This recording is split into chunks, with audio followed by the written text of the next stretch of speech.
কোরআনে লেখা আছে কখন আসবে, লেখা আছে আসবে, কবে আসবে লেখা নাই। তাহলে আমি শ্বশুর বাড়ি যাচ্ছি, পেশাব করে পানি নিয়ে যাই, দুটো একটা অজ্ঞ আছে, শ্বশুর বাড়ি যাচ্ছে পেশাব করে পানি লাইনি, সেন্টার কোটরে দূর মুরুক্ষু তো তোলায় পেশাবাতে এরকম এরকম অজ্ঞ আছে না? নয় কি আমি অবাক হই যে মানুষ নাকি। যদি রাস্তায় অ্যাক্সিডেন্টে মরে যাই অন্তত পাক অবস্থায় মৃত্যু হবে, মাঠে গিয়ে বাজ পড়ে মরে গেছি পাক অবস্থায় মৃত্যু হবে, পেশাব করে পানি লোবো এত কষ্ট। পানি যদি দূরে হয় ঢিল লাও, ঢিল যদি না পাও আপনারা ইঁট লাও, তা যদি না একটা খলাও পাতল লাও, তা যদি না হয় তুলো লাও, কাগজে ঘষে লাও, তা না পকেটে রমালে ঘষে নাও, তাও যদি না হয় লুঙ্গিরা কানায় ঘষে। এলাকায় মসজিদ ছিল, বারবার আজান দিত, এ মসজিদে যেত না। এর Eco Park Nicco Park Victoria Science City Digha Bakkhali পেশা ছিল। গ্রামের মেয়েদের কাছে ফোন নাম্বার নিত, সব মাস করতো, এখানে ওখানে গিয়ে সময় কাটাতো। আপনি যা করেছেন আল্লাহর কসম টোটাল জিন্দেগির ইতিহাস আল্লাহ হাতের মুখ দিয়ে বলিয়ে নেবেন, জবান খুলতে পারবেন না। ওয়াতাসাদু আরজুলুহুম, আল্লাহ পাক আবার বলবে পা তোর নিয়ে কোথায় কোথায় গিয়েছিল বল। এজন্য সূক্ষ্ম বিচার হবে বলে দিনটা হবে 50,000 বছর, সেখানে কেউ গিয়ে চোবরা করতে পারবে না।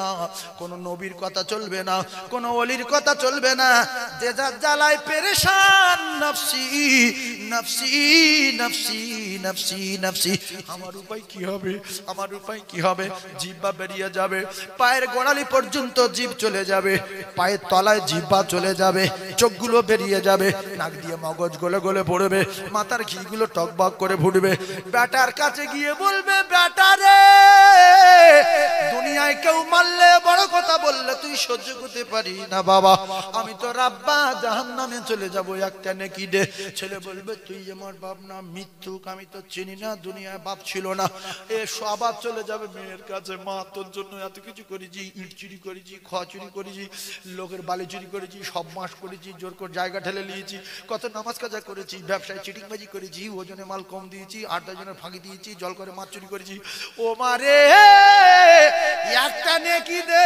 মেয়ে বলবে, কেটে পড়ো, তুমি আমার কেউ না, আমি তোমার চিনি না। ইয়াউমা ইয়াফিরুল মারউ মিন আখিহি ওয়া উম্মিহি ওয়া আবিহি ওয়া সাহিবাতিহি ওয়া বানিহি। কার জন্য অন্যায় করছেন, কে সে? কার জন্য নামাজ কাজা করছেন, কার জন্য 2 নম্বরই করছেন, কার জন্য 3 নম্বরই ব্যবসা করছেন, কার জন্য সুদের ব্যবসা করছেন, কার জন্য লোকের ফাঁকি দিচ্ছেন, কে? কেউ পরিচয় দেবে? জোরে বলেন, দেবে না? তো সব বোঝেন, তাহলে 5 ওয়াক্ত নামাজ জামাতে পড়া হয় না কেন?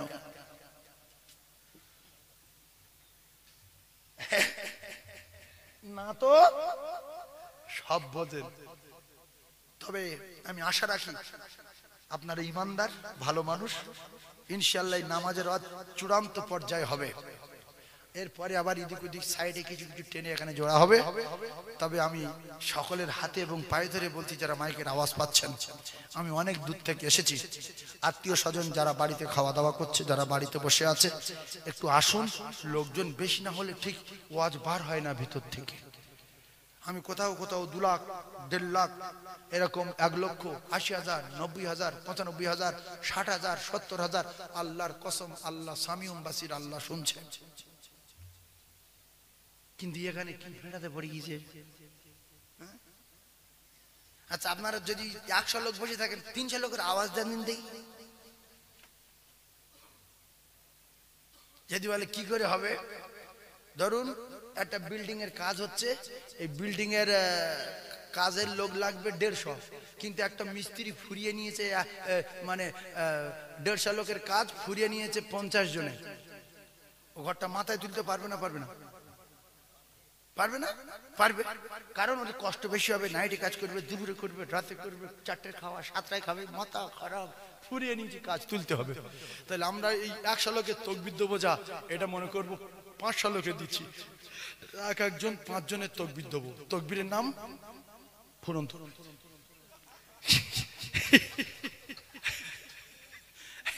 না, এটা লোক কম, তো একটা প্ল্যান বার করতে হবে। লোক যেহেতু কম, তাহলে তকবীরের নাম দিচ্ছি ফুরন তকবীর। এক একজন 5 জনের তকবীর দেন। যারা বাড়ি শুয়ে শুয়ে ভাবছে লোক নেই, ওরা অন্তত আওয়াজটা বুঝুক যে প্রচুর লোক আছে। তাহলে আমার তকবীরের নাম কি দিলাম? ফুরন তকবীর। একটা জীবনে একটা ফুরন তকবীর দেন। বহু তকবীর দিয়েছেন জীবনে, একটা ফুরন দেন। যা আছে কপালে আল্লাহ পাক যা করে করবে। দেন তকবীর দেন। নারী তকবীর। সবাই বলেন নারী তকবীর। না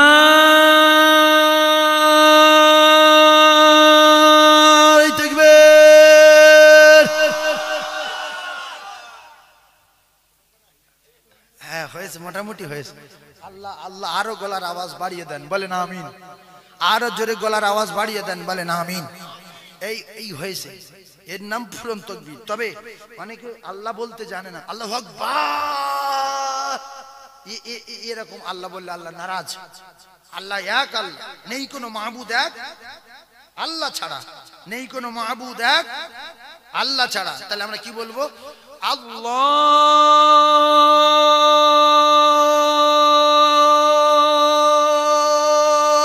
আকবার।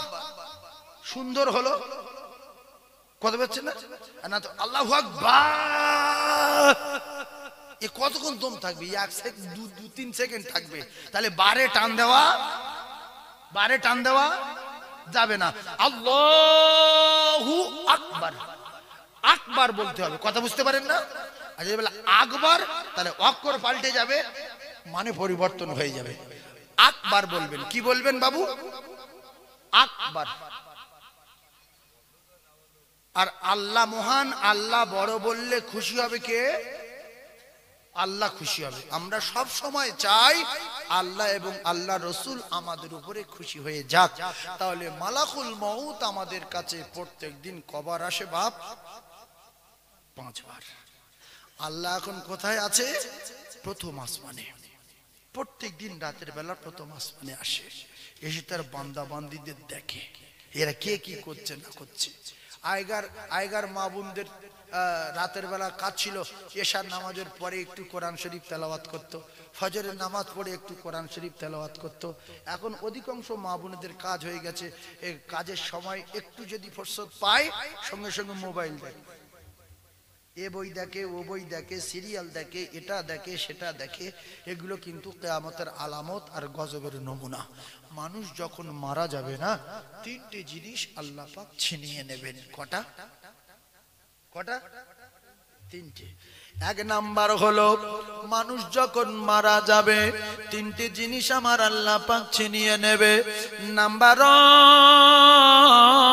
1, এই মানুষ যখন মারা যাবে, যত বড় নামী মানুষ হোক না কেন, যত বড় দামি মানুষ হোক না কেন, ওর নামটা সেকেন্ডের ভিতরে দুনিয়া থেকে আল্লাহ মুছে দেবে। ধরুন একটা লোকের নাম আব্দুর রহমান। আব্দুর রহমান মারা গেছে হসপিটালে। ডাক্তার কি বলবে যে হ্যালো আব্দুর রহমানকে লে যাও, মারা গেছে, লে যাও, আব্দুর রহমানের লে যাও? বলবে?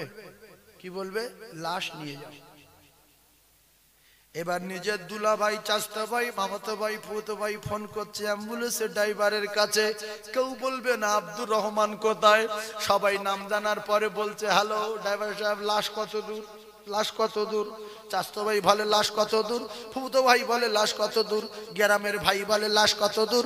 সবাই জানে, অথচ নাম বলবে না।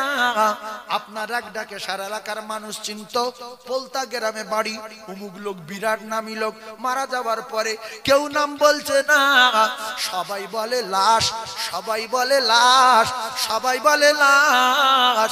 লাশ বাড়ি আসার পরে নিজের ভাই, দুলা ভাই, চাচাতো ভাই, মামাতো ভাই, গ্রামের ভাই, সব ভাই এসে বলছে মাইয়েতের গোসল কখন, মাইয়েতের কাফন কখন, মাইয়েতের জানাজা কখন? কেউ বলেন আব্দুর রহমানের জানাজা কখন, আব্দুর রহিমের জানাজা কখন? সবাই বলে মাইয়েত আর লাশ। দ্বিতীয় নাম্বারে ও কলিজার টুকরা না, আপনার পোশাকটা জনমের মতো খুলে নেবে। আমেরিকার জামা ছিল, আফগানিস্তানের জামা ছিল, ইরাকের জাইয়া ছিল, ইরানের লুঙ্গি ছিল, আরবের আন্ডারপ্যান্ট ছিল।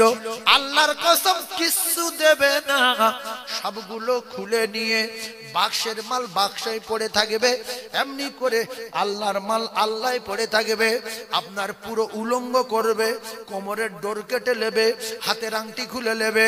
ও মুসলমান, গলার চেনটা খুলে নিয়ে ফকিরের সাদা থান, গরিবের সাদা থান, রাজার সাদা থান, বাদশার সাদা থান, ভিক্ষুকের সাদা থান, পাগলের সাদা থান, কমা দামি কাফন পরিয়ে 2 নম্বরে চিরজন্মের মতো আপনার পোশাক কেড়ে নেবে।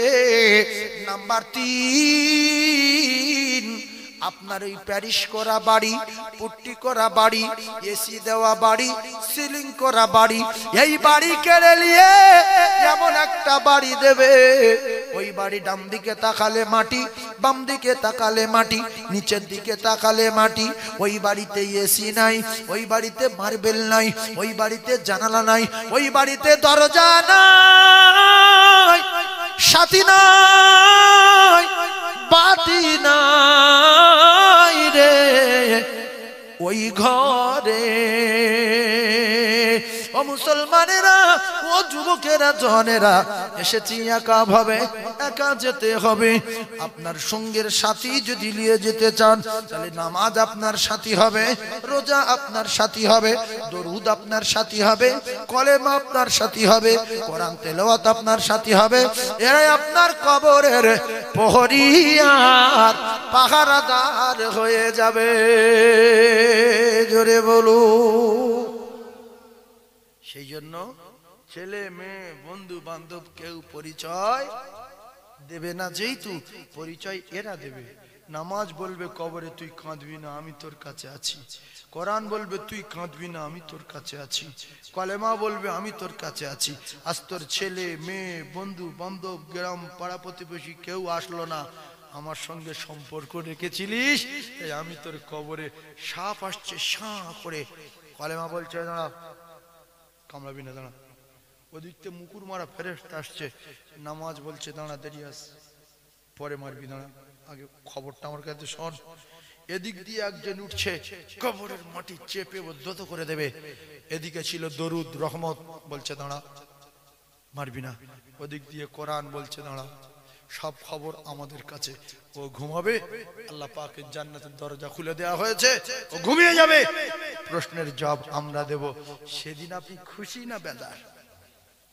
এগুলো বিশ্বাস করুন। এই জন্য যারা কলেমা পড়েছে এরা কাফের আছে। যদি বলেন কি করে? এই হিন্দুদের যারা ব্রাহ্মণ, খ্রিস্টানদের যারা পাদ্রী, এরা কিন্তু কলেমা জানে। বলো জানে না? জানে না, মাঝে মাঝে পড়ে। তাহলে ওদের কি মোমেন বলে সার্টিফিকেট দেবে? এরা জান্নাতি। আমাদের যারা ব্রাহ্মণ, মৌলবী, এরা কিন্তু বেদ অনেকে বেদ পড়ে, পুরাণ পড়ে, মহাভারত পড়ে, রামায়ণ পড়ে, গীতা পড়ে, পড়ে না? পড়ে। এরা কি হিন্দু? শুধু মোল্লাগার কিছু পড়লে হিন্দু হয়ে যায়, আর হিন্দুদের কিছু পড়লে মোল্লা হয়ে যায়, এটা বাজে কথা। ভাইজান আমার, যদি নবীকে চোখে দেখলে সাহাবী বলা যেত, আবু জেহেলটা 1 নাম্বার সাহাবী হয়ে যেত। কারণ আবু জেহেলের বাড়ি রাসূলুল্লাহর বাড়ির গায়ে। ও বহুবার আল্লাহ রসুলকে দেখেছে না দেখিনি? জোরে বলে দেখেছে। তাহলে আবু জেহেল কি সাহাবী? এর দ্বারা কি প্রমাণ হয় নবীকে দেখলে সাহাবী বলা যাবে না? ভাইজান আমার, বাবাদিরা, একটু বোঝার চেষ্টা করুন। সাহাবী ওদেরকে বলা হয় যারা নবীর প্রচার, নবী পাক যে কলেমার বাণী প্রচার করেছেন, ওই কলেমাটাকে যারা আল্লাহর জাত ও সিফাতের উপরে একটু বিশ্বাস করে কলেমা পড়ে নিয়ে রাসূলুল্লাহকে চোখে দেখেছে, ঈমান এনে ঈমানি হালতে, এদের বলা হয় সাহাবী। জোরে বলুন, এদের বলা হয় সাহাবী। ভাইজান আমার, বাবাদিরা, ঠান্ডা মাথায় তত্ত্বগুলো বোঝার চেষ্টা করবেন। আমি আপনাদেরকে জানিয়ে দিয়ে যাই, আল্লাহ নবী দিন দুনিয়ার বাদশাহ, আকায়ে নামদার তাজদার মদিনা বিশ্বনবী হাবিবুল্লাহ জানিয়েছেন, যারা নামাজ সঙ্গে নিয়ে কবরে যায়, রোজা সঙ্গে নিয়ে কবরে যায়, শুধু কবরে কেন, হাসরে মিজানে পুলসিরাত 30,000 বছরের রাস্তা পার করে দিয়ে এই নামাজ, রোজা, ঈমান, আমল, তাহাজ্জুদ, চেষ্টা, কাওয়াবিন, সালাতুত তাসবিহ, কোরআন তেলাওয়াত, এরা পুলসিরাত পার করে দিয়ে আল্লাহর জান্নাতে পৌঁছে দিয়ে দেবে। জোরে বলো।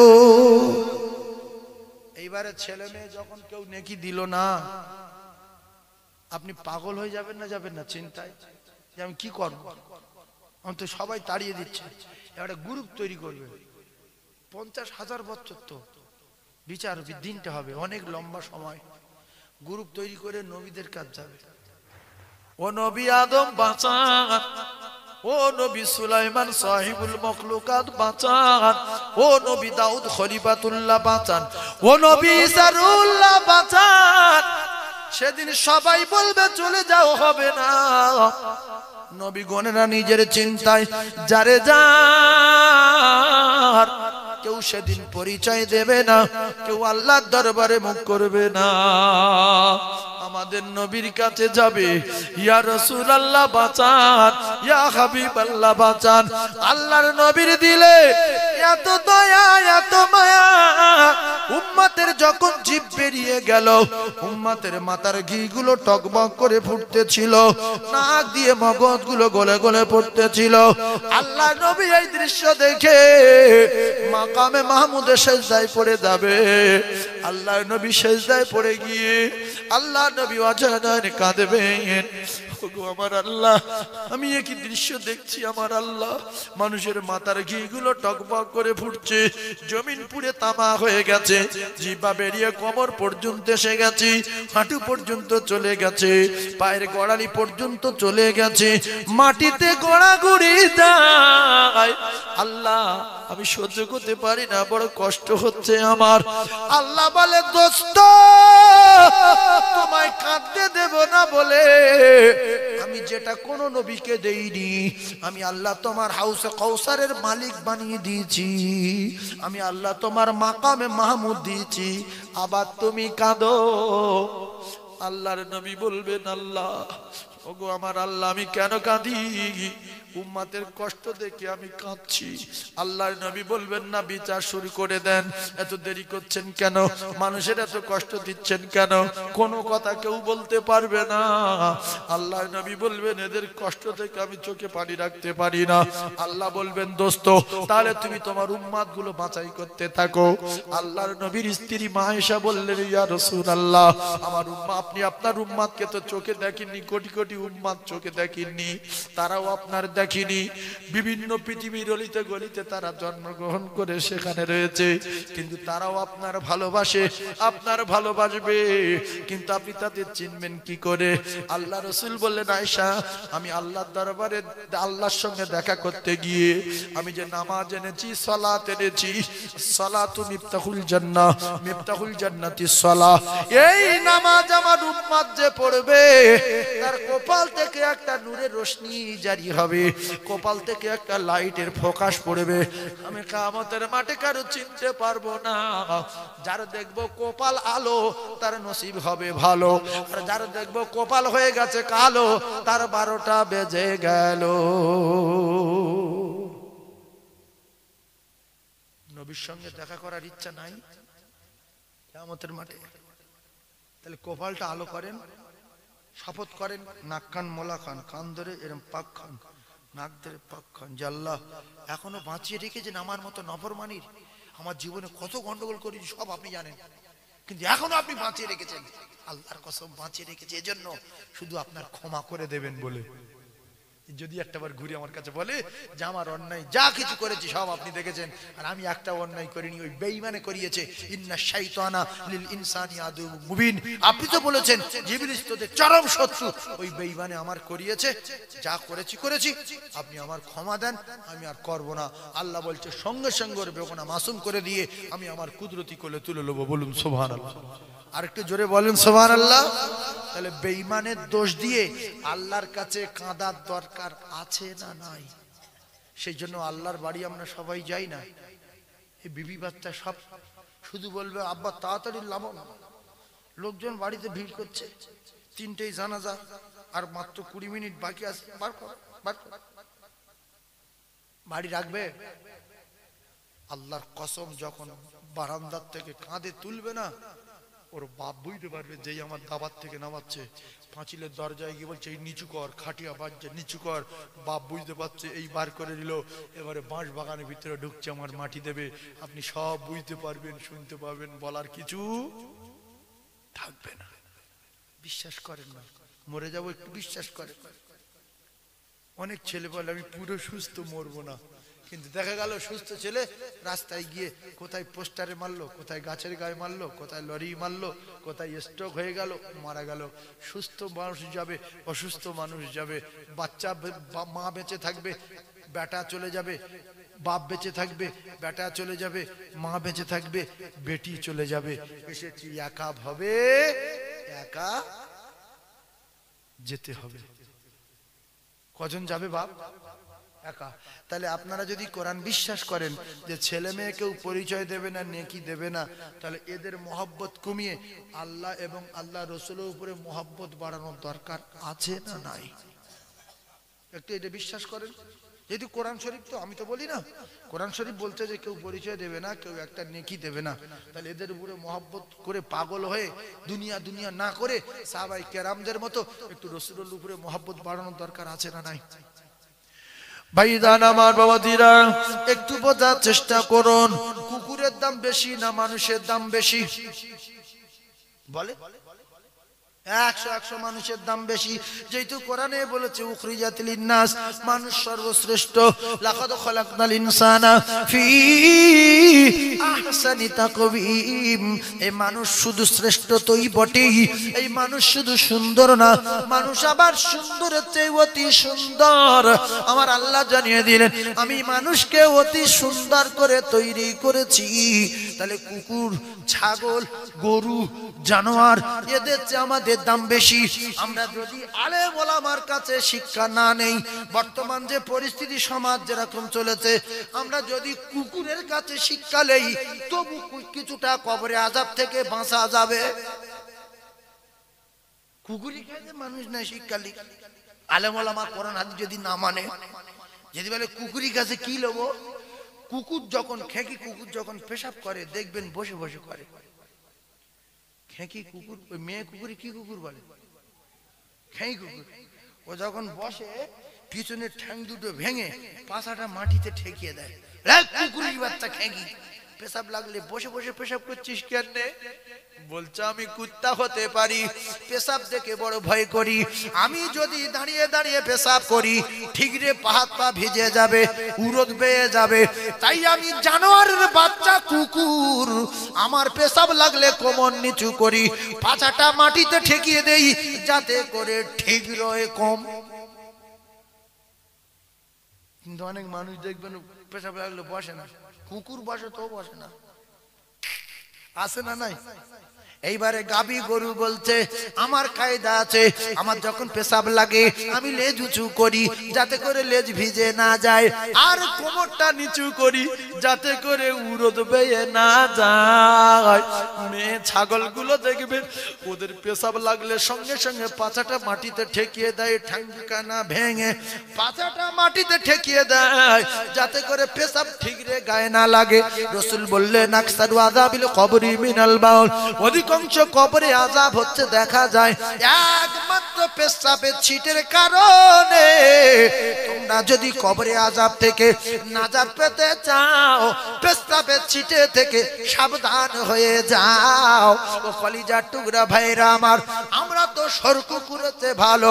কোমর যদি, কুকুর যদি কোমর নিচু করে, গরু যদি কোমর নিচু করে, ছাগল যদি কোমর নিচু করে, মানুষ কোমর নিচু করবে না কেন বলো? আমরা তো কুকুরের চেয়ে ভালো। কুকুরের সময় আছে, সময় নেই। কুকুর পেশাব লাগলে বসে বসে পেশাব করে, এই যে সময় নেই, হাঁটতে পেশাব করছে, হাঁটতে পেশাব করছে, এত সময় কম। আছে না নাই? জোরে বলেন। পেশাব করে মুসলমান দাঁড়িয়ে, আছে না নাই? তাহলে কুকুরের কাজ যদি শিক্ষা নেই, তবু কবরে আযাব থেকে কিছুটা ছাড় পাওয়া যাবে। এরপরে কিছু কিছু ছেলে আছে জ্ঞানী ছেলে, জ্ঞানের ঠেলায় পেশাব করে পানি লাই না কেন? ও বলে আমি যদি পেশাব করে পানি লই কুকুর দুঃখ পাবে, কুকুর লাই না, আমি যদি লই কুকুরকে কষ্ট দেওয়া হবে। ও কলিজার টুকরারা, এই যুবকেরা জনেরা, আল্লাহর কসম কুকুর জানে না মরে যাব, গরু জানে না মরে যাব, ছাগল জানে না মরে যাব। ওরা না পাকায় দুনিয়া মায় ঘুরতে পারে, ওরা না পাকায় বাজারে যেতে পারে, ওরা না পাকায় জল করে যেতে পারে, ওরা না পাকায় মাঠে যেতে পারে। আমরা তো মানুষ কুকুরের চেয়ে ভালো। আমরা না পাক অবস্থায় জলে জঙ্গলে পাহাড়ে পর্বতে মাঠে ঘাটে যাব কেন বলো? কারণ কুকুর জানে না মরে যাব, গরু জানে না মরে যাব, মানুষ জানে মরে যাব। তাহলে জঙ্গলে মৌত এসে যেতে পারে, মাঠে চাষ করতে করতে মৌত এসে যেতে পারে, বাজ পড়ে মরতে পারে, সাপে কামড়াতে পারে, স্ট্রোক হতে পারে। তাহলে মানুষ যখন মাঠে ঘাটে যাবে, বাজারে যাবে, মানুষ তখন পেশাব করে পানি নিয়ে মানুষের মতো যাবে ভাই। কারণ হলো মালাকুল মউত কখন আসবে কোরআনে লেখা।